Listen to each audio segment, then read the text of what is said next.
Okay. Hello. Hey, what's going on? Welcome to the very first episode of the ZeroGainz Podcast. I mean, ZeroGainz ZeroGainz Podcast. normally not a great thing to hear, but in this case, kind of good. We got Zero, we got Gains, and we're just gonna chat and figure it out along the way. How are you doing here today? I personally love the name. When you Right? first told me, like, this guy's a freaking genius. Oh, I love it. It's ZeroGainz. ZeroGainz. Hey, So- the name of the podcast is called ZeroGainz. What do you think? It's good, right? Yeah. Miss LoreGainz approved. Miss LoreGainz approved. That's all that really matters. That we need that Exactly. approved. That's all that really matters. Exactly. But- yeah. Exactly. It's like a parody. But yeah. Yeah. Happy to be here, Anyway. man. This is our first episode. First episode. Let's freaking go. If you don't know who we are, my name is ZeroTheHero. I'm a Lorcana YouTuber, and I got with me Mr. LoreGainz, Lorcana aficionado. Guys, LoreGainz in the house. I'm also a YouTuber. If you don't follow me already, check me out. LoreGainz on YouTube and all other social media. Yes, definitely check Mr. LoreGainz out, though you probably know about him. Big shout out to you. Yeah. Big shout out to you, sir, for creating this podcast, bringing your ideas to the table. And I was down. Yeah. I was down with the idea. Of course. I was down to clown. Yeah, so I mean, this podcast, so it's going to be interesting. We're going to, of course, talk about current events and Lorcana related events and stuff like that. We're going to talk about competitive stuff because I don't know if you know, Mr. LoreGainz here, very competitive person. He's got a lot of wins under his belt. He's a day tour. He's a national competitor, like in the Nats that came up. And yeah. Oh, thank you, sir. Stop. Stop it. But no, yeah, yeah. Sorry, go ahead. Go ahead. Keep buttering me up, man. Yeah. No, yeah. Yeah, almost 10K subs. We're getting there. We both took a bit of a break of sorts. Not really breaks, but slow down of content. But I mean, there's not much going on right now, so it's a good time for us both to figure things out right now. So we're doing that. Yes, we're at that point. And before I continue with this thought, I want to butter you up now, sir. Oh, no. You have been destroying those set champs. Stop. Just taking those mats away from everybody. Taking those mats, taking the dubs. And not too long ago, you did really well in a massive tournament of over 100 people. Was it 200 people? I think it was over 100, I think. But yeah. Yeah, dude, you are one of the most creative content creators. Oh my. And your content is my inspiration. I need to butter you up, sir. Let me butter you up. Your content was my inspiration to start my channel and do what you were doing.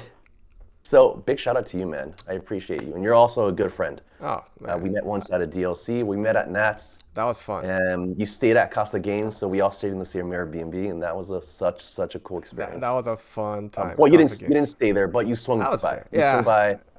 We played some games, recorded some games, we hung out, and ever since then we became best friends. No, yeah, best friends, absolutely.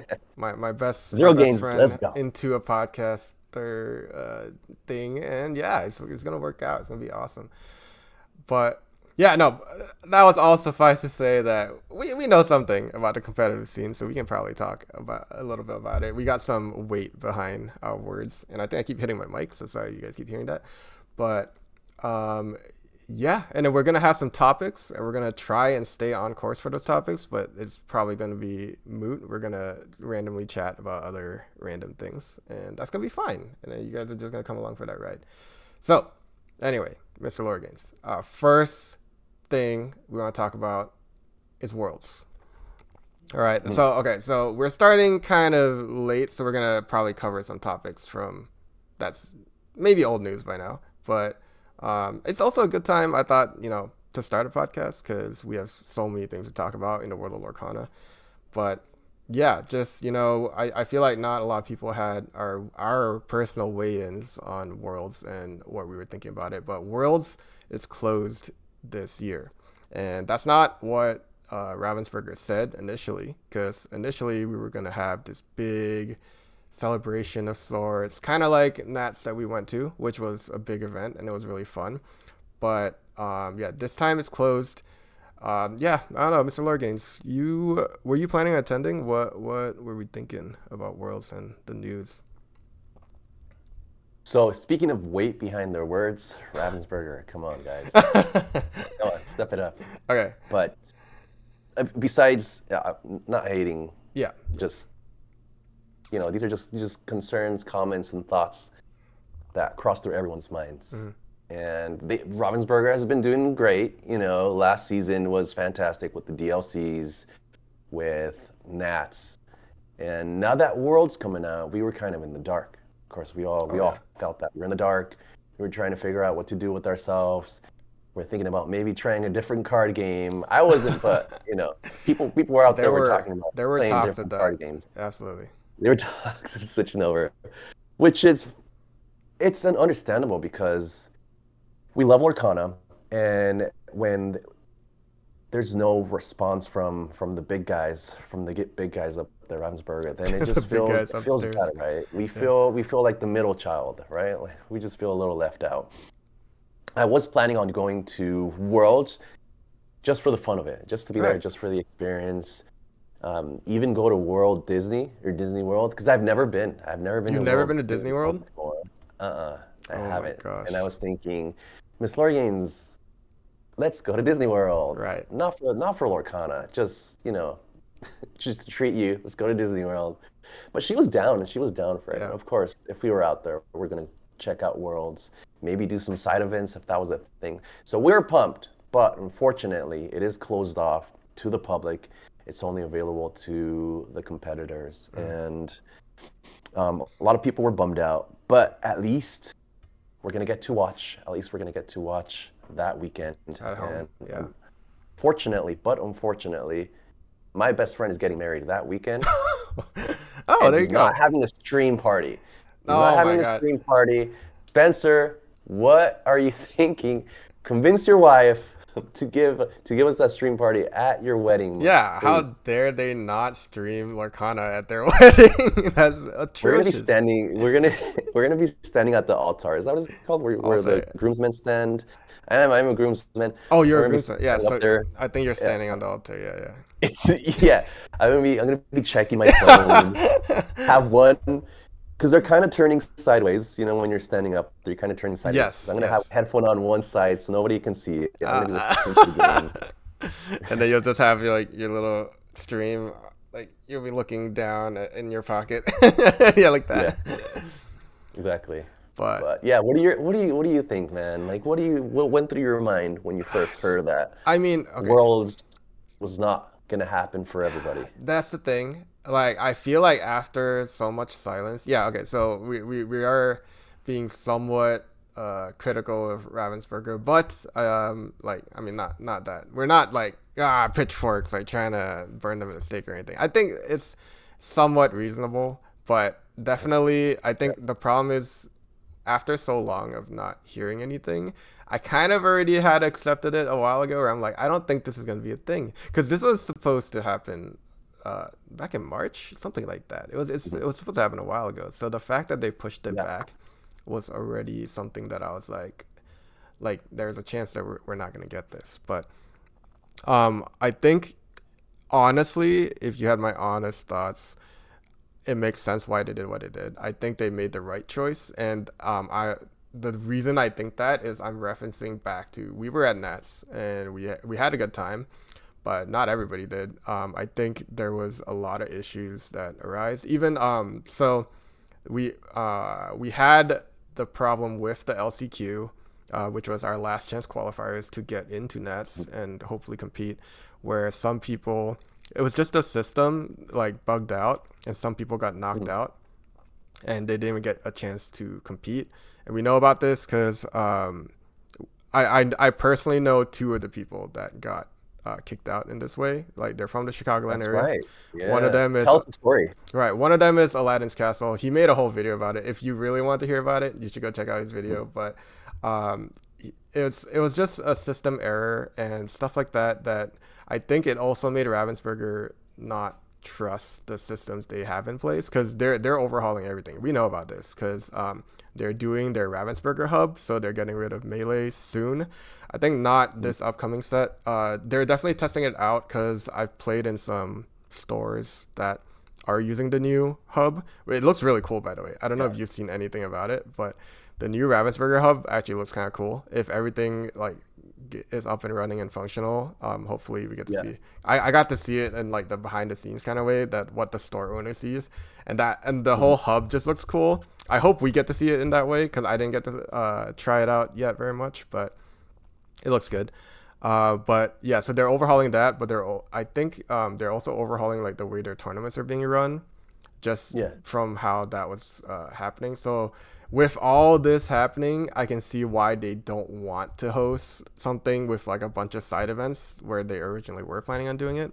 Because if they say, yeah, like come over, have some fun, play these events, and then they all just like have problems, and because in this new, I think when Worlds comes out, I think their hub and everything should be live, or it's on the way to being live, right? If they try and host like a giant event right away, I can just see like everything going wrong. So I can see why they don't want to do it. And if they don't think that they can do it, it's probably best that this is the way that it's going to like that they close it off. I think that's the best way to do it. The only thing is I wish they communicated that earlier. I feel like they could have just told us like a couple months ago even, that they're just like, oh, hey, we're closing off. Just because I think a lot of people, the main reason they're mad is that they held off like vacations and stuff to hoping they could go to this. So I think that's my only critical thing about it. I think it makes sense why they're doing what they're doing, but yeah. Yeah, definitely. I know a handful of people that were going to get married this summer and they canceled. Canceled the whole wedding. Imagine, they wanted to go. Imagine it's like we don't have a World's Day, and they announced it's going to be in during summer. So all these grooms are like, babe, we have to get married during winter. Yeah. We have to get married during winter.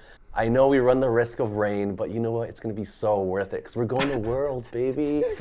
And she's like taking off her ring. You can have this back. Yeah, over. Go marry your Lorcana. Yeah, they're gonna be like, oh yeah, we always wanted a winter wedding anyway, right? It's like snow at a wedding. Oh, how romantic. Yeah, and you that live in Chicago, at least here we can make it happen. Because I got married in winter. I got married in January. Yeah. And it was a beautiful day. Oh yeah, I bet. Yeah, California is just always beautiful. But where you live in Chicago. Yes. Yeah. Chicago, where you live in Chicago, there's no freaking way you're gonna have an outdoor wedding during winter. No, yeah. No, it's 6 inches of snow. That's not happening. 6 inches of snow. That's huge. Yeah. No, but yeah, and also, I mean, my friends and I were already talking about, Disney World, that would have been, like, we would have shelled out, got, like, a nice hotel, like, Disney World hotel. We get, like, good view, good hangout spot, maybe enter the world. That would have been great, but yeah. Dude, I know. I was getting ready for ZeroGainz. Oh, yeah. But hey, this isn't on the topic list, but we can talk about, just because I know that you were planning on it, the PPG Tournament in Texas. You're kind of thinking about going. I don't know if you've locked that in yet or not. Ooh, PPG in Texas. Right. It is locked in as far as the ticket goes. The ticket is booked. Both tickets. Okay. There's a Friday and there's a Saturday. Yes. I know Friday, top of my head, Friday's a few K. Saturday's the big one. Saturday's around 12K, I believe. Correct me if I'm wrong. But yeah, I don't know the exact number. Comment down below. Comment below what it is. But anyways, it is in Texas. It is on 4th of July, which is a bummer. Prices for everything are going to be high, very, very high. And it's during their summer. Texas during summer is not fun. And it's Dallas, Texas. If it was Austin, Austin's dope. I really like Austin. Yeah. If it was Austin, I would be super down to make like a whole trip out of it. I'm sure Miss LoreGainz would have been super down. But it's in Dallas. It's super hot. It's during 4th of July weekend. So there's some plans that I would have to cancel as far as family plans. Mm-hmm. But I'm not sure yet. I'm not sure if I want to go. Okay. I already paid for the tickets. It's just a big expense. It's a big trip. Yes. And what if I just scrub? What if I What do we scrub out, right? What do we scrub out? That's gonna suck. And it's not that close. Like it's a big flight. It's still a big flight accommodation. So if I did go, I would have to recruit some of my boys to go together. Are you gonna go? So I'm at the same spot as you right now. I have my tickets just in case, but they're refundable. If everything does fall through, we can just refund it. So not that big a deal. But I want to go. So yes, 4th of July sucks, but the pro to that is I wouldn't have to take a day off of work, so I could just go. But yeah, we would be missing out on stuff. It is a big trip, and everything negative you just said is something to think about that I didn't completely think about yet. But like, yeah, it's gonna be hot. Like, yeah, I actually lived in Austin as a kid, so I remember Austin. It was really nice there, but it was very hot, very, very hot, and I don't know if I'm ready for that. I don't know either, man. But yeah, it's in the back of my brain. It's still in the back of my brain. I know I'm pushing it. I know it's coming up soon, so I have to make a decision fast. Especially because my wife, I want to do something for that weekend with my wife. Right. And I don't know if that's the plan. Like I would hate to, take her to a tournament and her have to chill for like 2 days because I got both tickets. That's true. That doesn't seem fair to her. So, that's true. And then she's I don't know, man. Yeah, Miss LoreGainz is so supportive that she will just be there. I know she'll be. She there. is. And it's not a massive tournament like the DLC, so that's why it's a little sketch. I do like that they are refundable, and I did get in early, the early bird price. Oh, nice. Yeah. I didn't get that. You didn't get the early bird? I got them so quick. As soon as they dropped, I hopped on. That's smart. I purchased 2 without thinking about it. And during that time, Worlds actually got announced. But they didn't announce that it was closed off. Okay. That it was closed off. So I'm thinking, holy crap. I'm going to have to cancel these tickets so I can go to Worlds. But right. That ain't But no, that's not why. If we do cancel. And I'm curious. Yeah. So this tournament that's going to happen in Texas, PPG, is going to be Jafar, Reign of Jafar set. Oh, yeah. It's going to be really interesting to see. So I am pumped about that. It's going to be a new set. This is one of the biggest tournaments that are going down. I mean, besides Worlds. Actually, Worlds is already going to happen, so we're going to have an idea of what the meta is going to be looking like, right? Yeah, because, I mean, we're going to see Worlds class players playing with these cards already. They're going to have something figured out, probably, and they'll have to show their cards because this is Worlds. They want to win. So we're going to see the best of the best, like, doing their best. So that's and everyone's going to keep it low-key. Like, Worlds it's a big deal. So these big players are going to keep it low-key. That's what I think. They're going to keep it low-key. They're going to show up, and big surprises. We're gonna see some big surprises, some mega cooked up decks, and some crazy plays from one of the best players in the world. Yeah, these are literally the best players in the world. And we're gonna see just like card prices just skyrocket like the moment that a deck like wins, like every single time. It's just like boom, everyone's gonna buy it, everyone's gonna try and play it. So yeah, definitely, that's very interesting.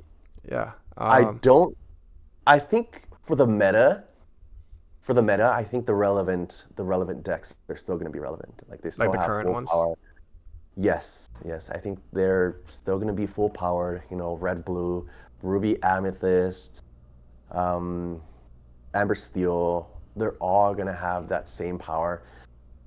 That's my guess. We might see a few rogue decks in there, but I don't see a big difference or a big surprise. Also because these players have to be very familiar with these decks. And if they switch it up and they try to make something different work, it's not going to be that quick. You know what I mean? Like Reign of Jafar is going to come out in June, and they're going to have just a few weeks to cook with something different, like I don't see that happening. They're Yeah. gonna stick to what we know. They're gonna bring it to the table, and it's gonna be all skill based, Right. Maybe a few modifications in the deck that make these decks a little better. But I definitely see the same decks being relevant, and these players playing with those decks that they're already familiar with. And I think, so at this point of recording this video, we have the full list of Reign of Jafar cards. Some of them look amazing. Like, I don't know, they really went like, I don't know if any are broken per se, but I think they just went like above and beyond on the cards just to be like, I feel like it's because they know that this set is gonna be the last one to get rotated out, so it's gonna be in the meta for the shortest time, so it's okay to go a little nuts. But yeah, we won't talk about the cards too much here, but I think probably in the next episode we'll talk a bit more on like a lot, like dive deeper into the cards at least. But yeah, that might, I think you will definitely see some of these cards in action, but I think you're right. I think they'll be played within the realm of decks that are already meta relevant right now. I don't think that's saying too much though, just because in this current set, after the Harem ban, everything kind of got blown open, and a lot of decks are very meta relevant. But yeah, I think we're gonna see them juiced up next set for these worlds and everything else coming on. So that's gonna be crazy. Speaking of juiced up, do you know what's gonna be super juiced up this time? That's a wild transition, but please let me know. You know what decks are going to be mega juiced up this next set? Dude, green-yellow looks absolutely bonkers. I know. Why does it look so broken? Okay, I don't know if it's just hype or like some of these cards sound so freaking good. Like, for example, the lady, whenever you that one's crazy. The character gets +1 strength this turn. Oh, okay. This character has 3 strength or more, she gets +2 lore, and she's a 1-drop 0/3. I feel like this aggro deck's just gonna go bananas this next day. I thought you were thinking of the other lady. That lady is pretty good, but I was also thinking of the other lady, which is also super good. There's like Amber 3 cuss. Yeah, that one. Yes. Yeah. That one's bananas too. Yeah, that one's pretty strong too. So basically, you can empty out your hand very fast, right? Yes. When you play this character, you may play a character with 2 cost or less for free, quest for 2, 2/2, 3 cost. So you can empty out your hand very quick. So what does that mean here for us? Like, Tramp's coming down earlier. Yes. You're also emptying out your hand earlier, so that probably means this can fit into, say, a dock deck. It can fit, yeah. I think a lot of songs, aggressive decks are gonna love this card. I think she can fit into most Amber decks, I think, which is kind of insane. But yeah, and it's the first card that really like swarms the field like effectively. You know, it's the first card. I don't know if it's the first card that's like, oh, when I play this card, I play another card, but it's, you know, it's starting to add that swarm mechanic, and we have to start worrying about just like keeping up tempo wise. That's really interesting. And I can see purple being good into this, because purple has solid flexibility. They have foxes, they have crabs, they have very good ways of dealing with, you know, swarming the board. Yeah. But I really like this paired up with steel. I really like it paired up with steel. I'm a big fan of Steel Fossa, so you know I'm definitely gonna play this in that deck, because the steel targets Smee. Yes. Piglet. Yes. Lilo 2 cost. Top of my head, I can't think of anybody else. Maybe Calhoun. There's also a solid 2-drop, another Daisy. And then you play a dock. The dock of it. I love that. I love spilling your hand onto the field. Also in an Amber Steel songs, right? Like if you have this in play, I don't know, you play a wheel, then you have an even easier way of dumping your whole hand. And I don't know, maybe even with bounce, you can bounce this back, replay it, and then play another one.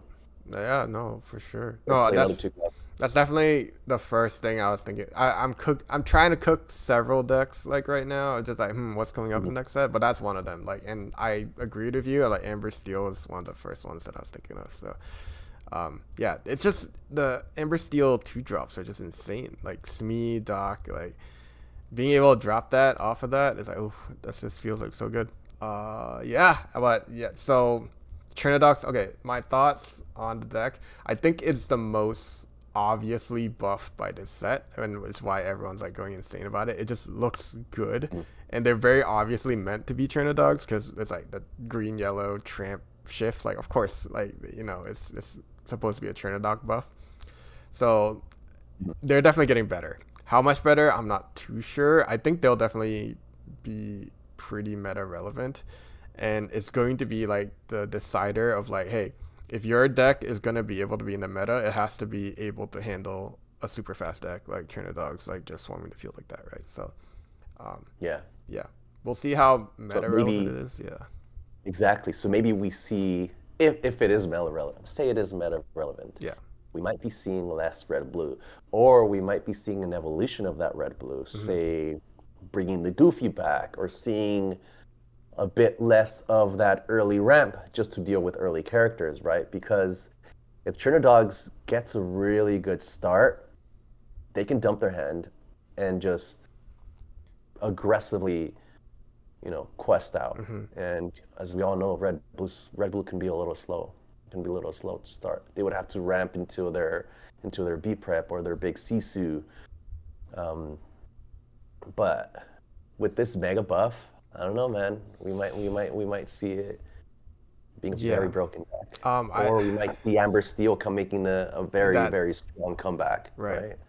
Yeah, but I think the thing about Trinidogs too is it has, I think, very clear weaknesses. I want to say that it's just something like, oh, like Under the Sea just wipes the board, right? But like obviously they have Ursula to like snipe your Under the Sea, but it's just like stuff like that where it's like, oh, if Trinidogs becomes like top dog, like the best deck, then we'll see like, oh, we're gonna have to figure out this, like how to get Under the Sea working, and then suddenly maybe like yellow green discard becomes super strong just because it beats Trinidog and does okay against all the other decks, So yes, that's gonna be crazy to see. Yeah, I'm curious, but like it's stuff like, oh, like yes, Under the Sea will just like completely murder that deck. I think personally, I it's just because you want like your cards in a discard for Trinidog eventually, right?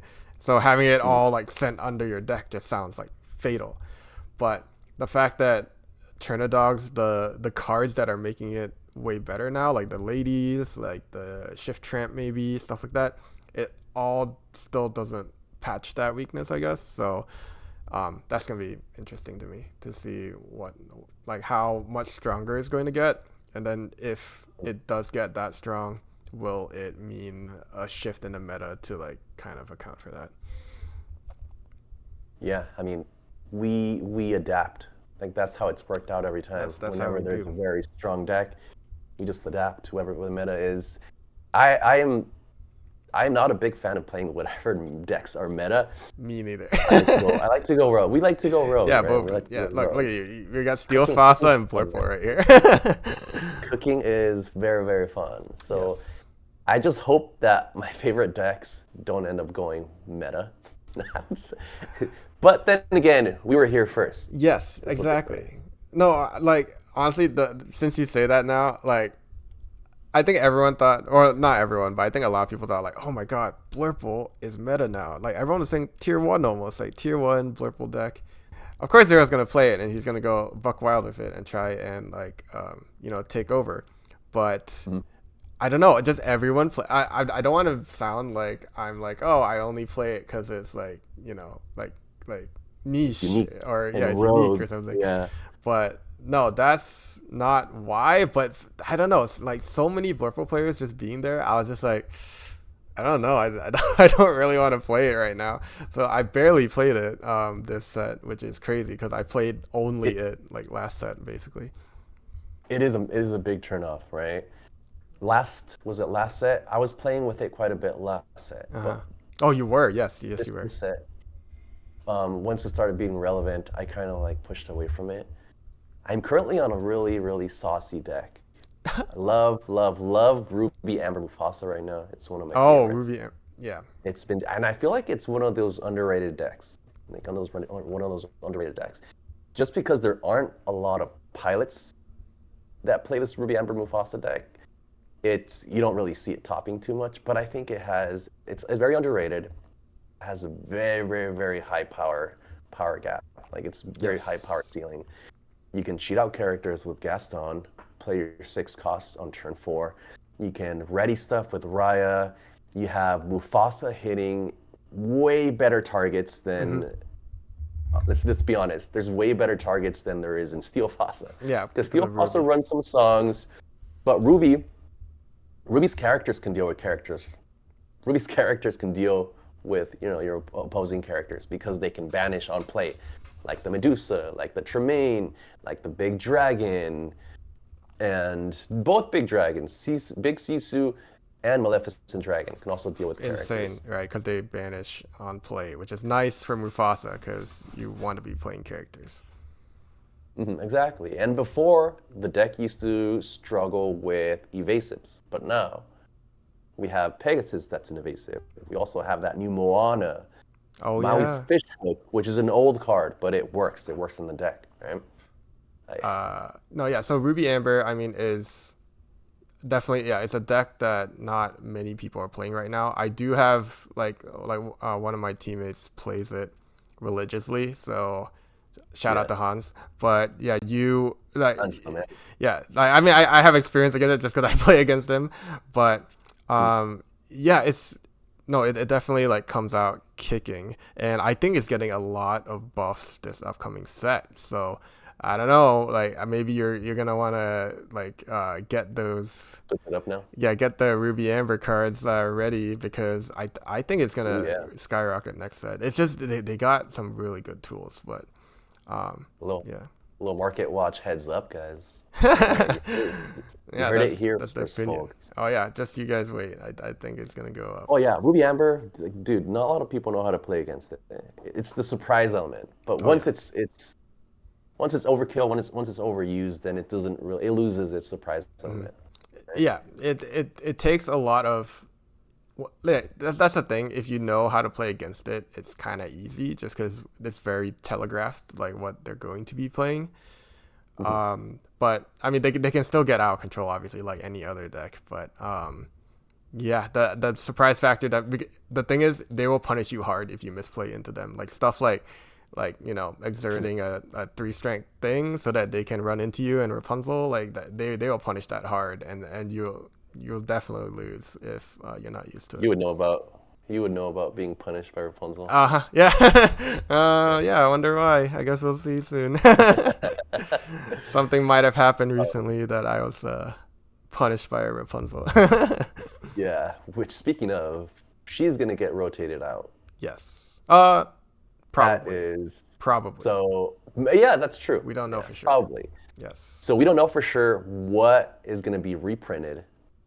Well, not everything yet, of course, because it comes out in set 9, right? Mm-hmm. Yeah. In set 9, we're gonna know what gets reprinted, and that's when set rotation is happening. So that first set 1 through 4, right, is gonna get rotated out, or is it? Yes, 1 through 4. 1 through 4. So that means no bounce package. Yes. No Rapunzel. Yes. No. I'm blanking out. Discard. Okay. Yeah. So speaking of, this is actually, this is our next topic. So we can seg into this. So rotation. Look at that segue. Yeah, segue straight into this. Rotation. What are our thoughts? So we're gonna highlight some of the cards that are being rotated out, possibly, because we don't know, because it can be reprinted. What do we think about rotation? Okay, let's start there. What do we think about rotation in general? The fact that rotation is being added to Lorcana. I actually have never played in a rotating game. That's true. Set rotation game, because I played Yu-Gi-Oh! Yeah. There's no rotation. That was There's banless. constant bans. Yes. There is just bans every set, and you just dropping money. Oh my God, that's the worst. Yeah. You're like, oh no, my deck is banned. It's worth 0 now. I spent $500 for the new meta deck. I swear they were doing it on purpose, because I only played for a couple rotations in Yu-Gi-Oh! And it was just okay, they had a super OP tier 0 deck, and then everyone just paid. It was a really expensive deck too. It was the Atlantean deck or whatever, and everyone was on it. And whenever I went to locals, it was top 8 was all that deck. And then the next set, like they banned like 4 of those cards. The deck was useless, and then they put out another tier 0 deck. And I was like, this is Yu-Gi-Oh now? Like, man, It's from a marketing point, from a money making point. makes sense. It's genius. It's genius. It is so smart, and they have such a massive following. Like these people aren't going anywhere. All these sorry guys, but all these toxic Yu-Gi-Oh players are not going anywhere. Let them know. Let them know. They're staying for the long run. They're not just gonna drop this game and play a Disney card game. Of course not. They want to be edgy. They want to play Yu-Gi-Oh, which I was a Yu-Gi-Oh player, so I'm talking to myself too. But this rotation, I've never played a rotation, so I don't know what it's like firsthand. But the idea of rotating out the first sets, building kind of kicking a new meta off, starting fresh, just everything fresh feels really, really good to me. Right. It's really gonna put everyone's creativity hats on, and I'm all for it, man. Yeah. I love to cook. I'm excited for the new sets to happen. Like I said, no more Rapunzel, no more bounce package. It's gonna completely change. I know we've been getting new cards, but the bounce package has always been meta relevant. Right. Amber Steel Song's always meta relevant. So all of these like relevant decks, they've changed just a little bit. So this is completely gonna flip the tables and introduce to us a whole new meta. And I'm all for it, man. I'm excited. Yeah. No, I think you're what do you right. think? Yeah. Well, so you're definitely right. And I think we as a Lorcana player base have begun to rely on certain cards as crutches. Like you said, the bounce package, right? We're always like, Amethyst, boom, bounce package in, just because it's too good. It's such a good crutch that like it makes decks playable, right? Like just imagine the bounce package. It's the ability to counter aggro with the bounce package alone makes it so that anything X Amethyst is playable into aggro, at least, right? So it's reliable, and that's why we see so many Amethyst decks right now, is because like at least in like stuff like set champs, right? It's not necessarily everyone's playing meta decks. We'll see most probably if you're playing set champs, you'll see more of the like Amethyst and Amber aggro, or like weird stuff like that we don't think are meta relevant, just because it's able to win, you know, like people won't expect it. A lot of meta decks might crumble to it if they are not used to it, but you won't see it go far in big tournaments, just because like, you know, like it's not reliable. It'll win like every once in a while, but it's not like consistent or the most consistent, just because it loses to certain things. So yeah, just having things like that in Amethyst just made it sure like, hey, if I play anything with an Amethyst color in the deck, I can handle this deck, right? Or any aggro deck, which is nice. And then stuff like Rapunzel just makes like any Amber deck playable. Like Ruby Amber is the most important, I think, where it's just like they don't really have card draw besides the Rapunzel. So like, yeah, we were kind of joking around that if we don't see this Rapunzel being reprinted, or this, you know, the King, Mufasa, stuff like that, like that deck, that deck might just be gone or stuff like that. So it is interesting. Yeah.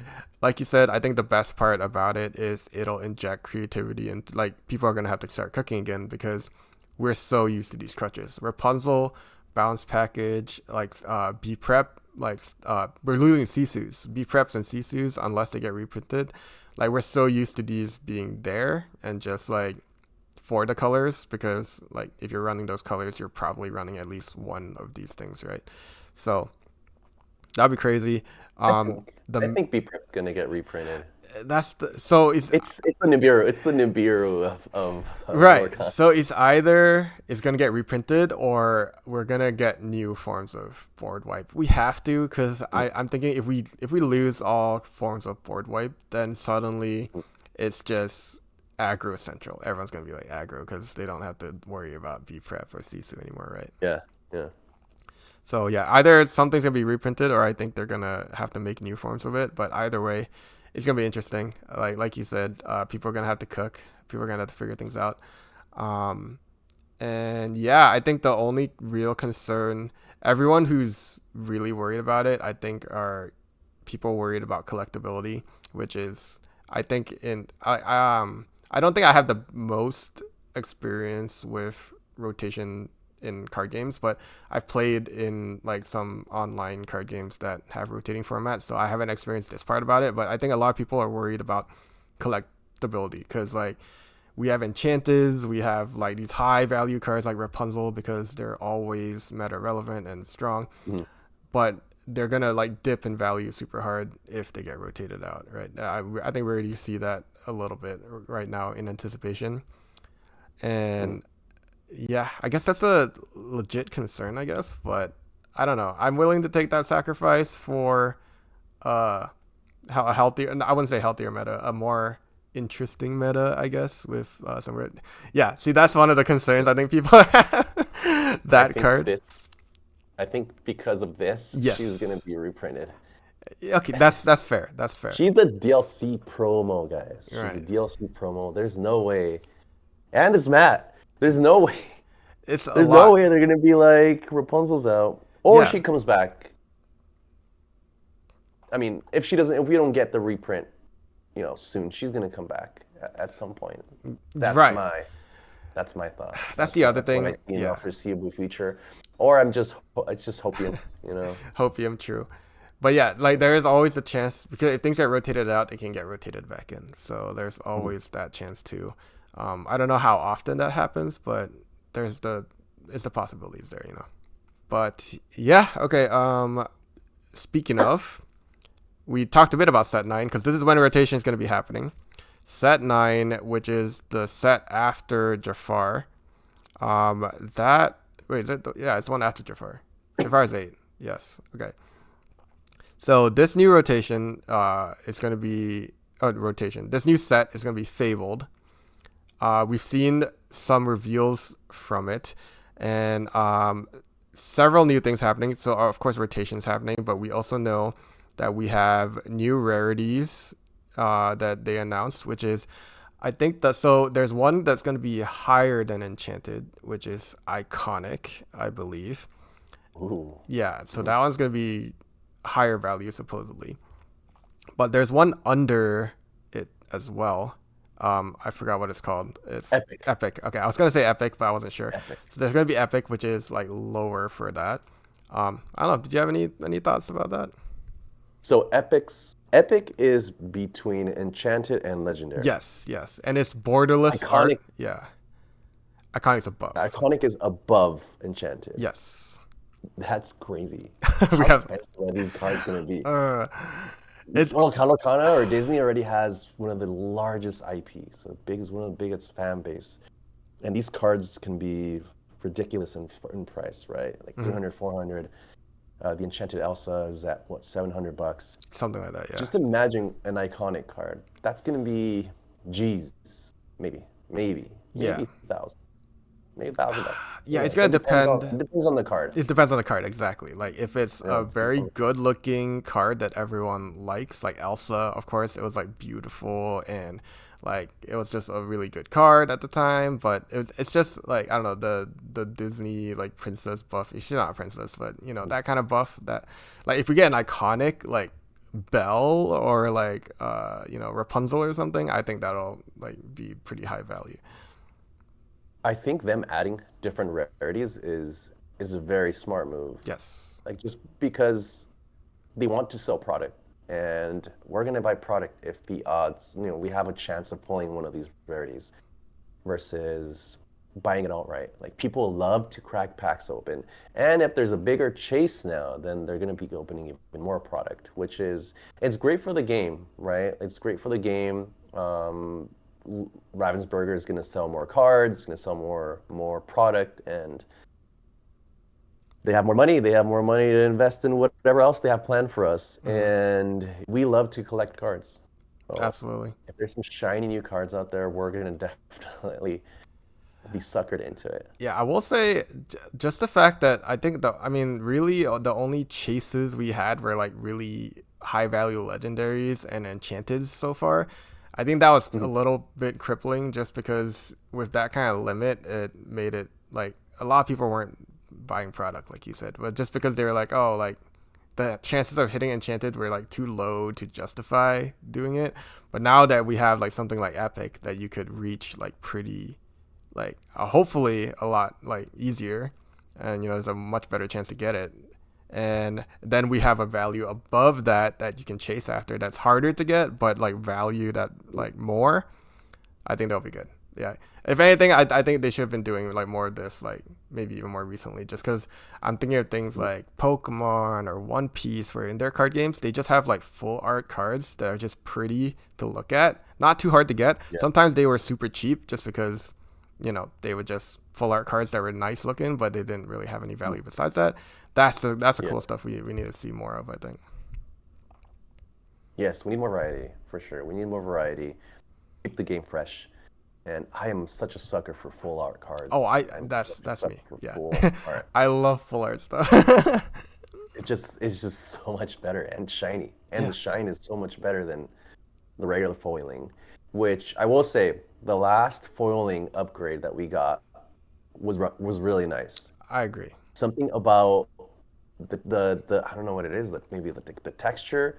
I don't know what to refer to it, but the new foiling makes it stand out so much more than the previous foiling. Which you can, especially from the first few sets, you can barely tell that the card was foil. And now with the new ones, it's super obvious. Oh yeah, it looks way better. It also, I've noticed, I don't know if you've noticed, they curl a lot easier, which is a little bit problematic, but they look so good. Yeah. You're talking about the rounding? Yes. They look like, what do you call it? Like the cards, the gambling cards? Oh yeah, like the... You know how people riffle shuffle them? Yes. Or magicians, whenever they curve the cards or when they move them around for you, mm-hmm. That's what it reminds me of. Just the arch. It's so cringe. Yeah. Because I love playing with foils, so like all the foils I get, I just like shove it in my deck. And then this time I noticed, I was like, oh, my deck looks a little fatter, or not fatter, but it's like you could see that some of the cards are curled, and I had to like some density. Press it down and like just really like get it in there. Yeah. But yeah, that's gonna be interesting. And then reprints we're gonna have to see. We know several are getting reprinted. Like we know like the big tank is going to be reprinted and stuff like that, but I don't think they've announced anything like really crazy that we need, or like like in terms of competitive meta staple cards. We haven't seen anything crazy announced yet, because they've just given us little Captain Hook. Yeah, super meta. Like, I mean, it's good. Yeah. Everyone plays Captain. Yeah, Dalmatian Puppy. That was the most important one. Puppy. Honestly, that one was actually kind of important, because they printed a bunch of puppy like support. If the Dalmatian Puppy got rotated out, that's like, oh my goodness, Dalmatian support. So much Dalmatian support. Yeah, so it's cool. Yeah. Because then you can build a new deck and we can play it on stream. Oh, yes. Like last time you played Dalmatians and I played, I think it was Madrigals. You played Madrigals. So we're going to do round 2, because I got smoked by Dalmatians. But you don't have Hero anymore. No, yeah, absolutely. Yeah. So we can do that, but I will say I liked what Madrigals got. I think there's something there. You heard it here first. Some pretty cool support. I think Madrigals have something there. Pretty cool right. support. Yeah.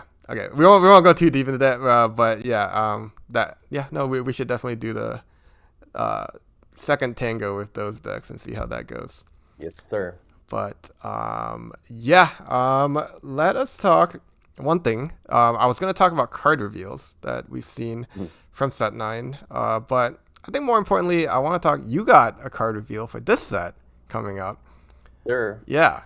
You got the bug. What's his name? Zipper. Zipper is his name. Yeah. I don't know. Yeah. Do you want to talk a bit about? I guess so. We can talk about your card, but also like just the process of getting a card. This is your first card reveal? This is my first card reveal. Yes. So it's a low key program. It's a low key program being held. Are we allowed to talk about this?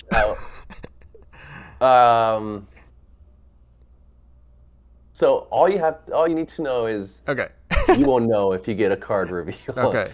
Like they hit you up for the card reveal. Oh, okay. That's how it goes down. But I can't talk about this. When I got my card, I was hoping.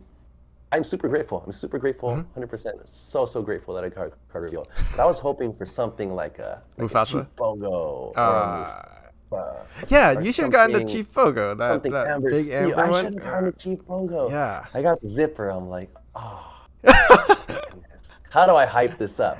To be fair, Brent, who was it? Oh, JDZ got that hamster ball. So That was I didn't funny. feel that. It It was hilarious. That reveal was hilarious. He was made a very, very funny sketch. I like his. I also like Brent Mukai's reveal. That was His funny. Was very That was funny. good. These guys are freaking comedians. They're I love so it. hilarious. That's so good. If you guys haven't seen them, check out their channels. It's somewhere around there. I'll JDZ link it is here. a hamster ball, really funny. He turned a very basic, not strong relevant card into something hilarious, which makes it interesting. That's the whole part of the reveal, right? To make it fun. So I was thinking, how do I make this interesting? How do I make this fun? So I decided I like to play. I like to do gameplay. Yeah.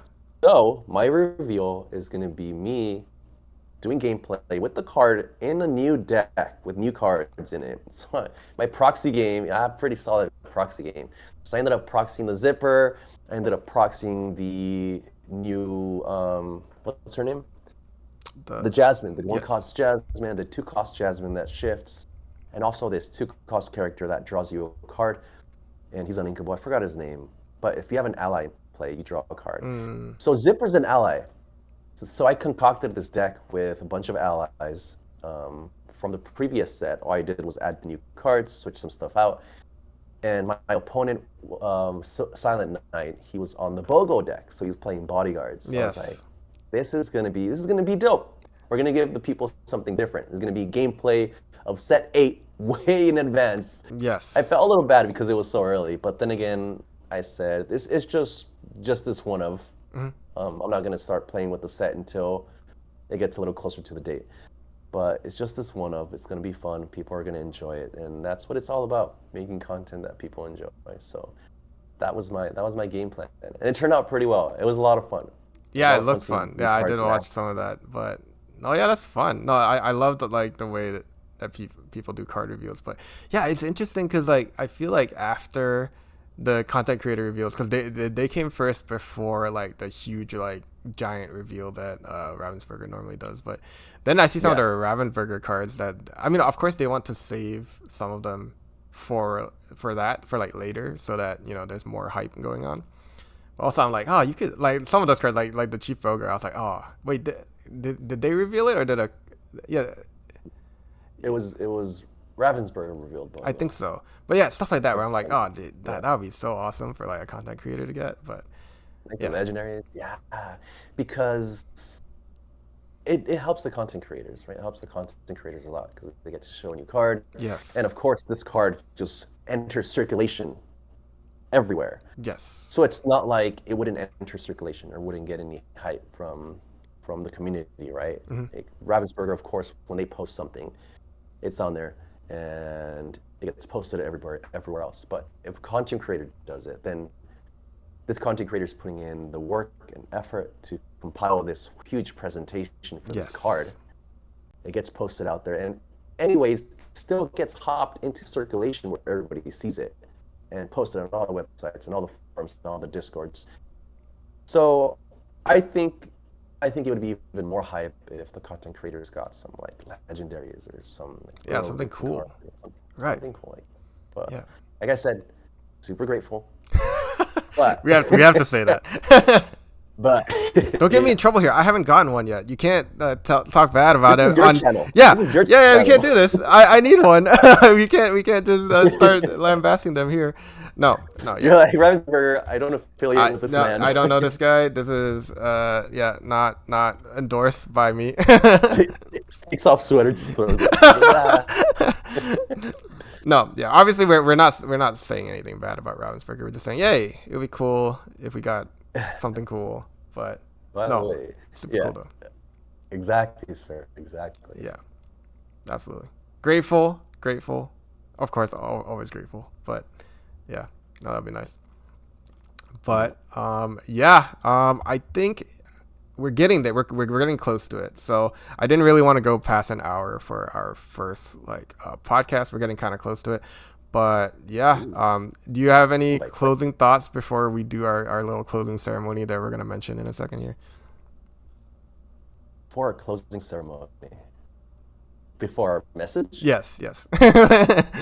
Or message. Any closing thoughts? Lorcana is alive. Lorcana is thriving. The players are now thriving because we got something new, and we know Worlds is coming, and we know Ravensburger is gonna give us our DLCs right away. Yeah. Those are my closing thoughts. And this is just wishful thinking too. I'm always thinking positive. Not always. Most of the time. Sure. I'm thinking positive. Like Ravensburger is gonna do these things for us. They're gonna bring back our DLCs. They're gonna bring back good communication. And we love this game. We love this card game. It brings us not being cheesy, but it brings us meaning. It brings us a place that we can all congregate, play, builds a community, and I'm super grateful. Like, I would not be here if it wasn't for Lorcana. I would be probably still doing my fitness thing, my fitness Instagram, YouTube thing. Which do you have a fitness Instagram, YouTube thing? Don't look me up. Oh my God, we're gonna have to talk about that after this. Yeah, I tried doing the whole fitness thing, like this, like how I do with Lorcana, but yes, with fitness. Anyways, that makes sense. That has nothing to do with it. Sure. That's my message. I love Lorcana. Yes. Back to you. Yes. No, I agree. So I think we just see so many good, so they're getting way better with communication for sure. And we're seeing some very interesting things for the future. Like you said, DLC, we should get the announcement soon. That'll be very interesting and cool to see when they're going to be, where they're going to be. I think like they're doing reveals very well. Like we know in set 9, we're getting like Power Line, super hype. We're getting Darkwing Duck, super hype. Everyone's been waiting for these cards and we're getting some taste of it. So yeah, that's all just good signs of the future, I think. So yeah, very excited for that. And yeah, I guess that's the closing thoughts for sure. Before we leave, I think we're gonna try and make this every episode kind of thing where we just wanted to close with some good thoughts, some good vibes before, in case you guys needed to hear some how do you say, like, uplifting words, I guess, just for your day. If this is the start to your day. Or I guess the end. Motivation Monday. Yeah, motivational Monday. Is this gonna be Mondays? Maybe. We'll see. Yeah, maybe Mondays. Every Monday, maybe. But yeah, that'd be cool. Yeah. Monday maybe. Motivational Mondays. Monday baby Lore Zero. Yeah, sounds good. Okay. But yeah, we just want to. You get to do it this time. So I get to do the honors this time? Yes, this time you get the honors. Mr. LoreGainz, Alvin Hernandez, is going to give you guys some motivational words to end this podcast. Yes, guys. Motivational message for everybody out there, just in case you're new to this. So before we wrap up, quick reminder for everybody out there who needs to hear it. Whether you're winning tournaments, grinding ranked, or just playing casually with your friends, your worth isn't tied to your win rate, guys. We all have off days in games and in life. What matters is that you keep showing up, keep learning, give yourself grace along the way. Lorcana is life, guys. It's all about the game, progress over perfection. So if today felt heavy, if you made a mistake, or if things didn't go your way, it's fully okay. You're still valuable, you're still part of the community, and tomorrow's a new turn. Keep questing what matters to you, both game in and game out, guys. That is my message. Oh my God. And I had to craft it. So I couldn't memorize this, and I was like, I'm gonna craft this, get all my thoughts in there, and then boom, make it happen just for you guys. That was so poetic. Am I doing it next week? I don't know what I'm gonna do next week. I don't know. Right before this podcast, he hit me with this, and I was like, oh, okay. That was very good. Love it, man. But yeah, thank you guys for tuning in. Weekly thing, hopefully. We'll see where this takes us. ZeroGainz Podcast. We'll see you next time. ZeroGainz. See you next time, guys.